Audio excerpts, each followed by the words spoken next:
నా జగన్ రెడ్డి ప్రభుత్వంలో బీసీలు 300 మంది పైగా చంపబడ్డారు. ఎంతమంది దీనిపైన అక్రమ కేసులు పెట్టారు? అలా ఒక చిన్న మాట, ఈ వైఎస్ఆర్ గవర్నమెంట్లో బీసీలకు ఏ ఒక్క బీసీలో 300 చిల్లర కులాలు ఉన్నాయి. 300 చిల్లర కులాలకు కానీ ఏ ఒక్క బీసీ వర్గానికి సంబంధించి ఏ న్యాయం చేయలేదు. వాళ్ళపై అక్రమ కేసులు, వాళ్ళను చంపివేయడాలు, ఏదైనా మాట్లాడితే ఒకటికి బట్టి 2-3 కేసులు, రౌడీ షీటర్లు పెట్టేయడము, ఇది వైసీపీ గవర్నమెంట్లో జరుగుతున్నది. నందూరు సుబ్బయ్య అలా ఎంతోమందిని బీసీలను మా మండలంలో అయితే అక్రమ కేసులు ఎన్నో బలాయించి ఇది చంపించారు.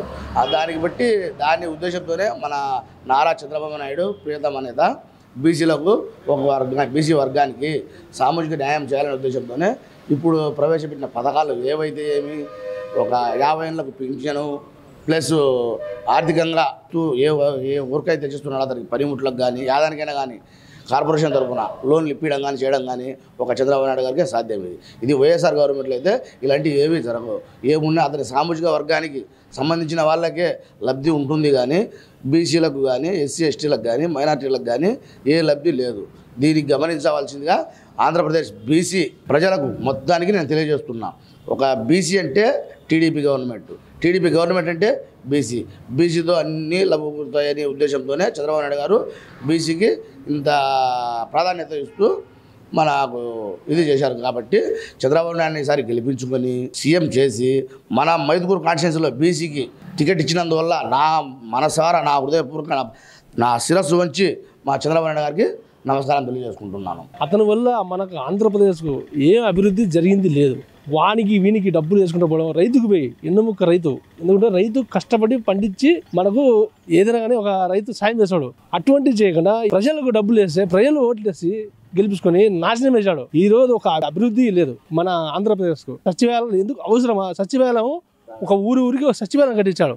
ఒక సచివాలయానికి 16,000 చిల్లర గ్రామాలు ఉన్నాయి మొత్తం మన ఆంధ్ర వాలంటీర్ వ్యవస్థ. వీళ్ళు పని చేసింది లేదు. సచివాలయంలో సంతకాలు పెట్టాలన్నా లంచం తీసుకొని ఇది చేసుకుంటున్నారు. సచివాలయంలో ఒక ఎంప్లాయీస్ ఒక సంతకం పెట్టేదానికి కూడా మనకు లంచం అడుగుతున్నారు. ప్రతిదీ లంచం, ఒక ERO లంచం, ప్రతి ఒక్కడు లంచం తీసుకొని మాకు నాశనం చేస్తున్నాడు ఈ ఆంధ్రప్రదేశ్ను. ఇతని వల్ల ఏం అభివృద్ధి జరిగింది లేదు. స్థానిక సంస్థ ఎన్నికల్లో అంటే సర్పంచులకు, ఎంపీటీసీలకు, జడ్పీటీసీలకు ఎన్నికల రిజర్వేషన్లో వైసీపీ ప్రభుత్వంలో 34% నుంచి 24% తగ్గించింది.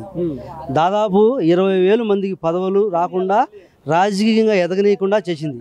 దీనిపై నీ అభిప్రాయం? ఎవరికైనా ఒక ఎంప్లాయీస్కి ఒక ఉద్యోగం ఇచ్చాడా?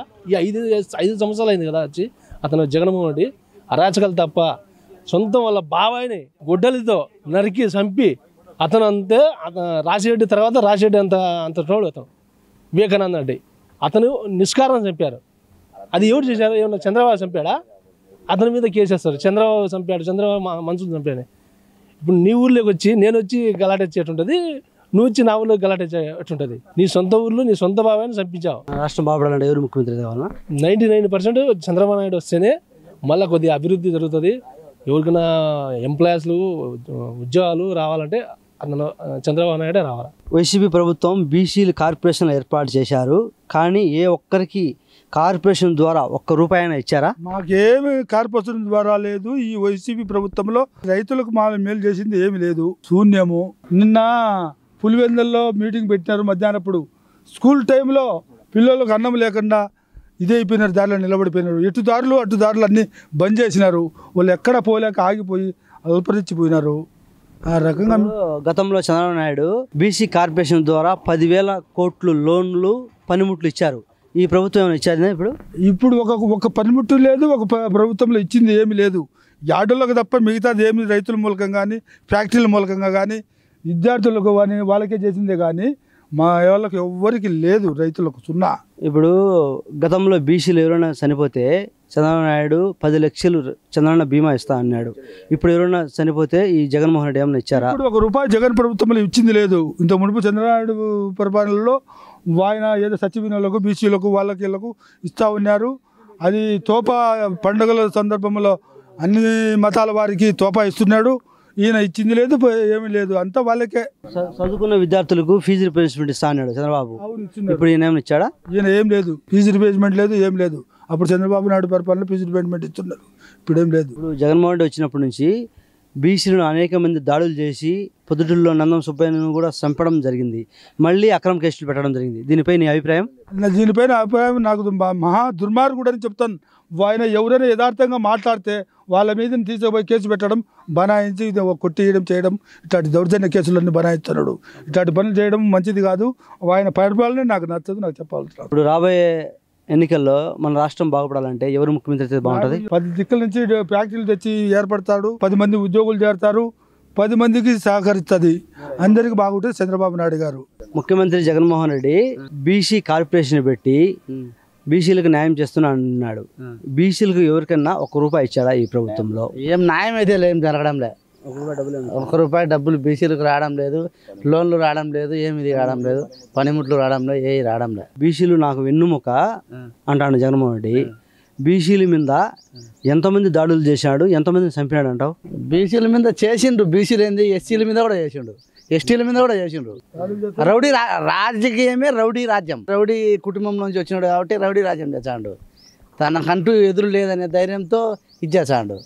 ఎవరినైనా ఎదిరిస్తాను ఇచ్చేసాడు. ఎంత ట్రైడైనా ఎవడైనా చిన్నగా నుంచి పెద్దవాడి వరకు ఎవడైనా వానికి ఎదురు వచ్చింటే తొక్కి పారేయాలనే భావన మనస్తత్వం ఒక సైకో. పొద్దుటూరులో నందం సుబ్బయ్యను దారుణంగా హత్య చేశారు బీసీ నేతను. దీనిపై నీ అభిప్రాయం? చాలా బాధాకరం. అది చేసిందంటే వాళ్ళ రాజ్యం ఉంది, వాళ్ళు చేసింది రౌడీ చేసింది చేస్తాను. ఇక్కడనే కాదు ప్రతి ఒక్క సాట జరిగింది అట్లా చేస్తానండి. ఇప్పుడున్న పరిస్థితుల్లో మన రాష్ట్రం బాగుపడాలంటే ఎవరు ముఖ్యమంత్రి అయితే బాగుంటుంది? చంద్రబాబు నాయుడు అయితే ముఖ్యమంత్రి బాగుంటుంది. ముఖ్యమంత్రి జగన్మోహన్ రెడ్డి మాది బీసీల పార్టీ, నా ఎస్సీ నా ఎస్టీ నా బీసీ అన్ని వర్గాలకు నేను న్యాయం చేస్తూ అంటున్నాడు. ఈ వైసీపీ ప్రభుత్వం వచ్చినప్పటి నుంచి ఎవరికైనా న్యాయం జరిగిందా? ఎవరికైతే లేదండి. ఎంతసేపున్నా అతను సంపాదించుకొని అతని ఖజానాలు పథకాలు కానీ ఈ బీసీ కార్పొరేషన్కి ఇచ్చిన డబ్బులు అతనే నిధులు పథకాలకు వాడుకుంటున్నాడు. కానీ బీసీకి అయితే న్యాయం చేయలేదు. ఎస్సీ ఎస్టీ వాళ్ళకు కూడా లేదు. అన్ని కార్పొరేషన్ల డబ్బులు దీనికి వాడుతున్నాడు. రాబోయే కాలంలో బీసీలకు రక్షణ చట్టం తెస్తా అని చంద్రబాబు డిక్లరేషన్ చెప్పడం జరిగింది. దీనిపై నీ అభిప్రాయం? అది ఖచ్చితంగా చేస్తాడండి. ఆయన మాత్రం ఆయన హాయంలో ప్రతి ఒక్క రంగాన్ని సమానంగా పాలించినాడు. ఇది ఒక్కటే అనే లేదు. ఒక వ్యవసాయం అయినా కానీ, ఒక టెక్నాలజీ పరంగా అయినా కానీ, ఒక పారిశ్రామిక పరంగా అయినా, ఉద్యోగాలు అన్నిటినీ సమానంగా రాబట్టినాడు. అతను అనుకుంటే పక్క స్టేట్ల నుంచి రైతులకు చర్చలు జరిపి నీళ్లు రాబట్టడం రైతుల కోసమని తెస్తాడు. ఇప్పుడు ఏంటంటే నేను 5 ఎకరాలు వేస్తాను, నీళ్లు లేవు, వరి వదిలిపెట్టేసుకున్నాను. ఏం చేయాలా? నష్టం. ఈ ప్రభుత్వం నష్టపరిహారం ఏం చెల్లించలేదా? ఏం లేదండి, పడలేదు ఇంతవరకు. అసలు మొన్న బటన్ నొక్కినాడు, ఇంతవరకు లేదు. లేదండి. ఊరికి బటన్ నొక్కుతాడు అంతే, ప్రజల ముందర అందరికి వేసినాడనే అంతే. ఆసరా ప్రభుత్వం కూడా ఇంతవరకు ఆసరా అన్నాడు కదా, కొంతమందికి నిన్న వేసినాడు, 1.5 కిందట నొక్కితే నిన్న పడినది, ఇంతవరకు పడలేదు. ఏం రైతు ప్రభుత్వం అండి? ఇప్పుడు ఈ ప్రభుత్వం వచ్చినప్పటి నుంచి ఎంతమందికి అక్రమ కేసులు పెట్టాడంటావు? నాకు తెలిసి 100కు 60% కేసులే మొత్తం. ఎదురుగా ప్రశ్నించడానికి మాత్రం కేసులే. అతన్ని ఏదో ఒక విధంగా హత్య రాజకీయాలు చేయడము, కేసులలో ఇరికియడము, అట్లా బెదిరిస్తా వాళ్ళను తన వైపు తిప్పుకోవాలని చూస్తాడు. ఎవరు ప్రశ్నించేవాడు లేకుండా చేయాలని చూస్తాడు. రాబోయే ఎన్నికల్లో మన రాష్ట్రం బాగుపడాలంటే ఎవరు ముఖ్యమంత్రి అయితే బాగుంటుంది? ఖచ్చితంగా చంద్రబాబు రావాలండి. నేను కూడా డిగ్రీ చదివాను, ఏం ఉద్యోగాలు లేవు. ఏం చేస్తారు? అందరూ చదువుకున్న వాళ్ళందరూ ఉద్యోగాలు లేక పక్క రాష్ట్రాలకు వెళ్ళిపోతున్నారు. అదే చంద్రబాబు నాయుడు అయితే పరిశ్రమలు అన్నీ వస్తాయి, ఉద్యోగాలు అందరికీ వస్తాయి, ఇక్కడే చేసుకోవచ్చు. చాలా మంది బయట స్టేట్ వాళ్ళందరూ అంటున్నారు చంద్రబాబు వస్తే ఖచ్చితంగా జాబ్లు వస్తాయని, ఇక్కడనే చేసుకోవచ్చు అనే రకంలో ఉన్నారు.